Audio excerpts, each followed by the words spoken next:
Hey everyone, thank you for coming for my lecture, Code or No Code, how to build a hybrid infrastructure using Next.js and Builder.io.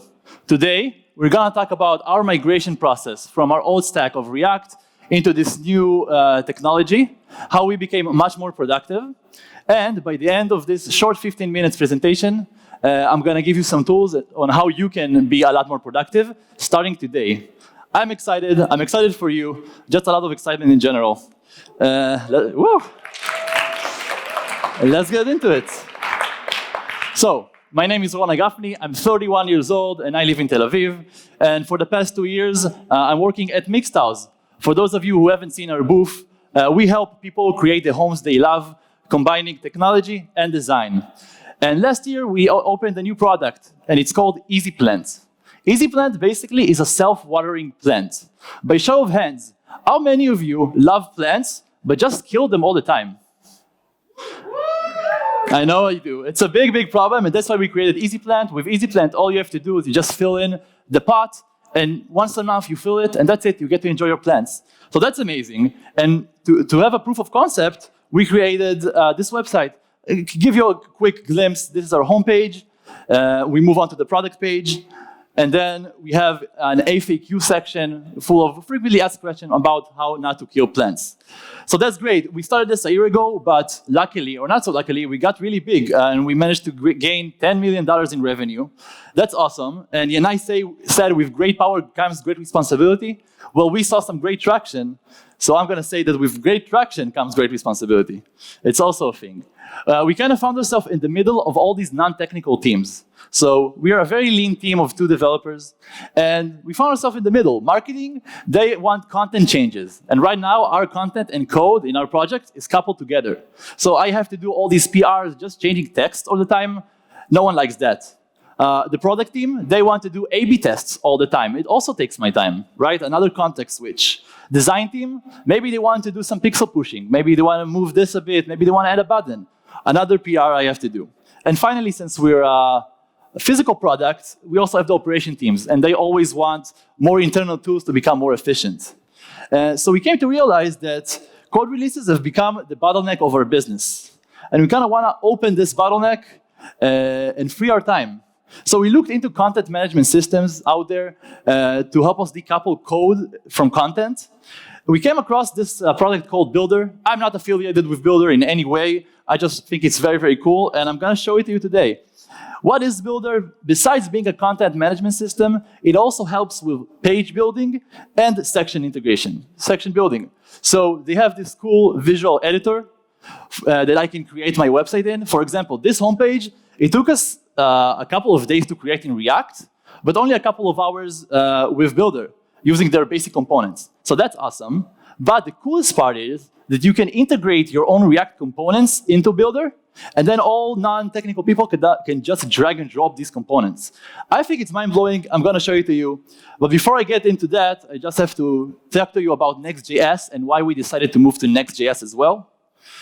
For those of you who don't know, Next.js is a platform built on React. It helps with many things. For us, we understood that most of our site can be statically generated. We don't really have to get the data all the time. We have to build it once, and then it can be fetched by a CDN, so it really boosts our speed. So that's really good for us because we want to have great speed. And also, we want to be SEO friendly. For those of you who don't know, SEO is search engine optimization. In React, when you do client-side rendering, Google can come and crawl the web page, but it doesn't see a lot because it's just a bare skeleton of the page until React is mounted. When you do static generation, Google can come and it already sees that web page. It gives us a bigger SEO rank and gives us more organic customer. For example, this page that we talked about briefly, this page, the FAQ page can be statically generated. It doesn't change too often. So this is how one would write it in Next.js. Here we go. Bare skeleton of the FAQ page. We have data coming in from the outside. We have an H1 tag, header, and we have this component called an FAQ list. It accepts data. And our data means an array of objects with questions and answers, Now with Next.js, what you can do is you expose an ASTIC function called getStaticProps. And get static props runs on build time. And we can get this data, raw data, from any CMS, any API we want, and we kind of forward this data up to the components. This is how we would probably do this with a regular content management system. But now I'm going to show you how to do it with Builder. So Builder kind of takes a different view. Instead of getting the raw data, I'm going to, let's see how it goes with Builder. I'm going to call Builder. And Builder offers models. The first one they give you is a page. So I'm going to say, Builder, please give me all that JSON that describes this page. And I forward it to my component. And now, remember, this is the markup of the component. With Builder, I don't really care. All I do is I get that markup, the JSON back, and I just say, hey, this is a Builder component, that model is a page, and this is the content. So now, not only did I decouple marketing data from code, I also decoupled markup. I don't really care how the page is built, other teams can do it. So that's really powerful. We've built this page in a couple of hours, and what you can see is that this is a pretty easy page, but there's this component which is a bit more complicated. It's a list, it has animations. I built this component in React, I registered my component within Builder, and now everyone can drag it. They can drag it to the Builder editor, and they can change the props. So we gained basically two things. One, the page is statically rendered a lot faster, and two, I'm not in charge of it anymore. Marketing team can do it, they publish it, there's no PR going on. Straight away, you see the content change. So that's really powerful. Some of you will say, okay, but as a developer, I want full control of my website. I don't want other people to just throw in components. And I agree, I love the control as well. What we can do is actually build a design system within Builder. In EasyPlant, we have a strict design system that we have. For example, this is how a button would look like in us. And what I do is I want to integrate this with Builder. So here's the code for that button. Pretty simple. We use Material UI for theming. And it has two props, a text and a link. I'm going to register it with Builder. So I'm going to say, hey, Builder, please register this component. I'm going to call it my button. And here are the two props I want to expose. You see that they match. No coincidence. Now, finally, I just import that page, and magically, my button, you can now see it on the top left, bottom left, is draggable. And I can tell my team, guys, don't use the regular button Builder shows, just use that button, and that way I know my rules are, everyone listens to my rules, and that's great. I can even take it further. I can say, there's a component-only mode. So no one can use anything but my components. So now, as a developer, my job is to build components, register them, and let other non-technical team play with them. Really speed up my time. This has been our process. We gain a few benefits from moving here. First of all, speed. We increase the speed a lot. Next.js is really optimized for speed, so our website is a lot faster. We are SEO friendly. We get more organic views. And all our teams are happy. Marketing teams are happy because they don't have to bug me to change content. Product team can do A/B tests on that platform without my anything to do with me. And design team can do some pixel pushing without me. And I'm super happy. I can now focus on the more complicated tasks. That is great, but I have one last point that I want to really drill with you. I kind of talked about that lengthy migration process. It's great, but you guys can also integrate Builder right now. So what if I told you Builder can integrate with any tech stack? And what if I told you that this presentation you see right now is also a React application? So this is a topic for another talk in itself. But what if I told you that I have Builder integrated right here, on the right side of the screen? You don't see it right now because there's nothing in it. But in this right side, there lies a component. And I'm going to show you what we do here. Oh, there's a slide section here. Let's open it up. Basic component, I import React, I import Builder, and it has three stages. We have a state, Builder content JSON. When we mount that component, I briefly said that Builder gives us this model called page. Well, I created this model called slide for this convention. So I say, Builder, please give me that slide component. And finally, I just return a Builder component with that model called slide and that content. This means that now I just opened a portal to the outside world for the right side of my presentation.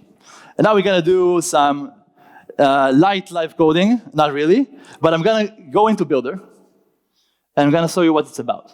So we have models here, page and slide model I've created. I want to create a new content, which is basically an instance of a model. So let's go to New, and create a new slide. Now, this is going to blow your mind, but my presentation is loaded on localhost, and I told Builder, hey, please look at localhost. So now Builder actually looks at our slide right now. Let's give it a name. Let's say ReactNext. And I'm going to move in with my presentation. Right now, there's nothing new until I get to the slide which we got to, which is here. Notice this. Builder noticed that there's a component here, and now I can add anything I want.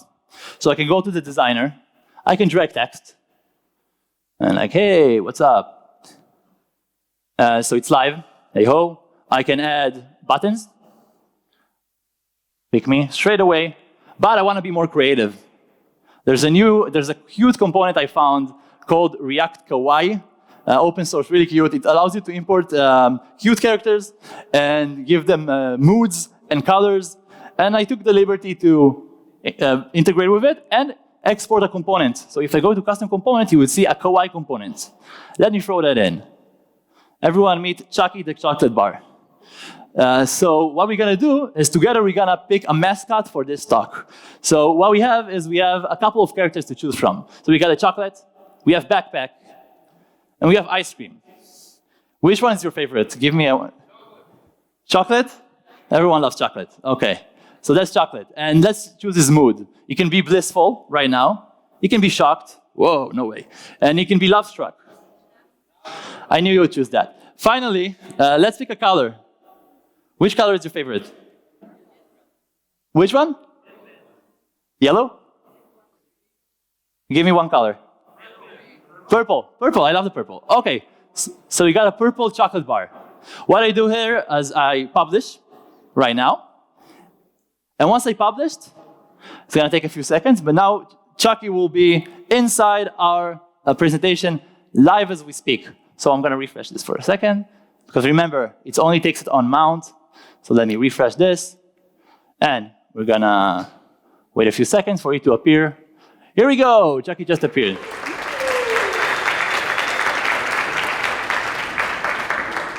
That's awesome. This is the summary. What we talked about is our migration from React to Next.js. What really Next.js helps us is statically generating pages, but it does a lot more, tip of the iceberg. How it integrates with Builder, and basically Builder and how cool it is. And there's so many things you can do with it. They have A/B tests, heat maps, and also they build a lot of cool products that I even didn't have time to find. I found out that the guy who is the CTO of Builder is actually Mishko, the guy who created Angular. I'm not sure if I can say Angular here. Maybe I get dragged out of stage. Yes, I think they tell me to get off. So before I leave, I'm going to leave you with that. Use these tools. I think they're very cool. You can use them today. And so you can go from this, where everything is the bottleneck, to really a state where everything is flowing together. Everyone's having time, they're synchronized, and it can really free up your time. Thank you for listening. If you found what I did is cool and you want to work with me, please check us out at Mixtiles. We're always hiring. Also, I just opened Twitter. It's called Hagafny. I'm very new to it, so be gentle with me. And if you're a fan of cryptocurrency and the Hebrew language, check me out at our podcast, Proof of Talk, and have fun.